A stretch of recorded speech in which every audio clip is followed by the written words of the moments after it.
माध्यमातून आज आपण महत्त्वाची माहिती बघायचं आहे. व्हिडिओ शेवटपर्यंत पहा आणि पहिल्यांदा तुम्ही चॅनलवर असेल तर चॅनलला सबस्क्राईब करून घ्या. सबस्क्राईब करायला पैसे लागत नाही.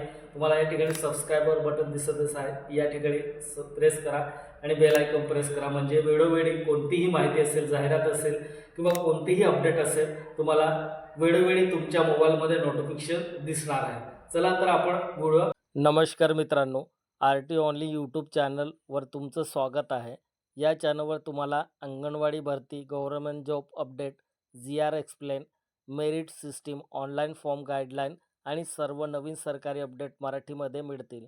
अंगणवाडी लेटेस्ट अपडेट असेल, गव्हर्नमेंट जॉब, विषय एकात्मिक बालविकास सेवा योजना कार्यरत असलेल्या अंगणवाडी सेविका आणि अंगणवाडी मदतनीस यांना योजनेशी संबंधित नसलेले कोणतेही कामकाज देण्यात येऊ नये, असं हा GR करण्यात आला आहे. भारत सरकार महिला व बालविकास विभाग मंत्रालय नवी दिल्ली यांचे अर्ध शासकीय पत्र क्रमांक 11/2/2021 डेट 28 ऑक्टोबर 2025 हा केंद्राचा GR आहे.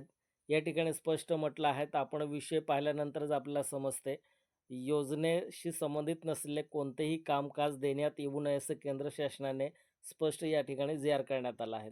उपरोक्त विषयास अनुसरून कळवण्यात येते की केंद्र पुरस्कृत एकात्मिक बालविकास सेवा योजनेअंतर्गत कार्यरत अंगणवाडी सेविका आणि अंगणवाडी मदतनीस या अंगणवाडी परिक्षेत्रातील 0 ते 6 वयोगटातील बालके, गरोदर स्त्रिया, स्तनमाता यांच्या आहार व आरोग्य तसे बालकांच्या पूर्वशालेय शिक्षणाचे कर्तव्य योजनेतील सेवाद्वारे पार पाडतात.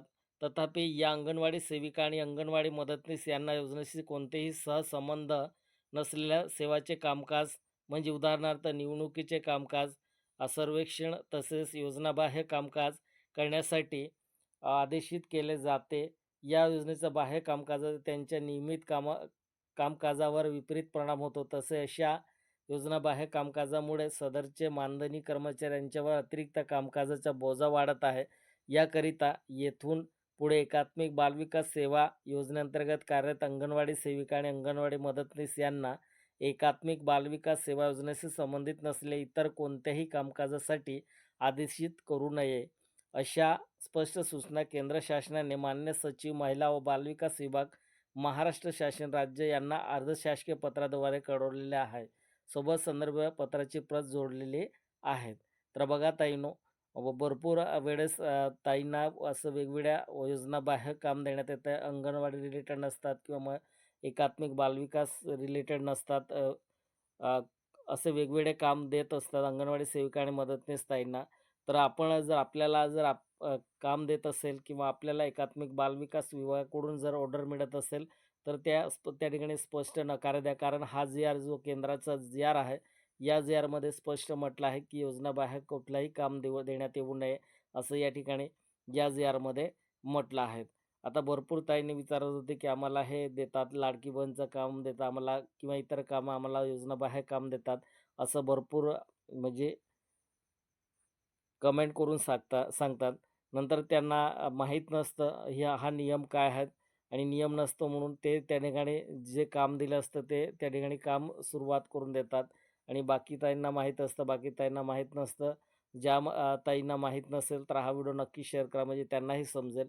आपल्याला जर योजनाबाह्य जर कुठलंही काम दिलं गेलं तर जर आपल्याला बळजबरीने त्या ठिकाणी फोर्स करत असेल तर आपण हा GR त्यांना दाखवा की या GRमध्ये केंद्र सरकारने जो अर्धशासकीय GR आहे, या GRमध्ये स्पष्ट म्हटलं आहे की महिला बालविकास विभागानं स्पष्ट म्हटलं आहे की योजनाबाह्य अंगणवाडी सेविका आणि मदतनीस ताईंना कुठलंही काम देऊ नये, असं स्पष्ट म्हटलं आहे. तर हा GR तुम्ही त्या ठिकाणी दाखवायचं किंवा एखादं सुपरवायझर किंवा CDO तुम्हाला त्या ठिकाणी प्रेशर देऊन तुम्हाला काम करायला लावत असेल तर हा GR त्यांना दाखवायचं आहे. GR दाखवलं तर त्यांनाही समजेल की GRमध्ये या ठिकाणी स्पष्ट म्हटलं आहे. इथे जर तुमचं काही कोणी ऐकून घेत नसेल आणि तुम्हाला जर काम करायला लावत असेल तर तुम्ही 100% त्यांच्या विरुद्ध तक्रार करू शकतात. केंद्र शासनाने वरील संदर्भ पत्र जोडले आहे, त्या पत्रानुसार हा GR काढण्यात आला आहे. व्हिडिओ जास्तीत जास्त आपल्या ताईंपर्यंत पाठवा, म्हणजे त्यांनाही समजेल. आणि तुम्हाला काही डाऊट असेल तर कमेंट करून नक्की विचारा. जय हिंद, जय महाराष्ट्र.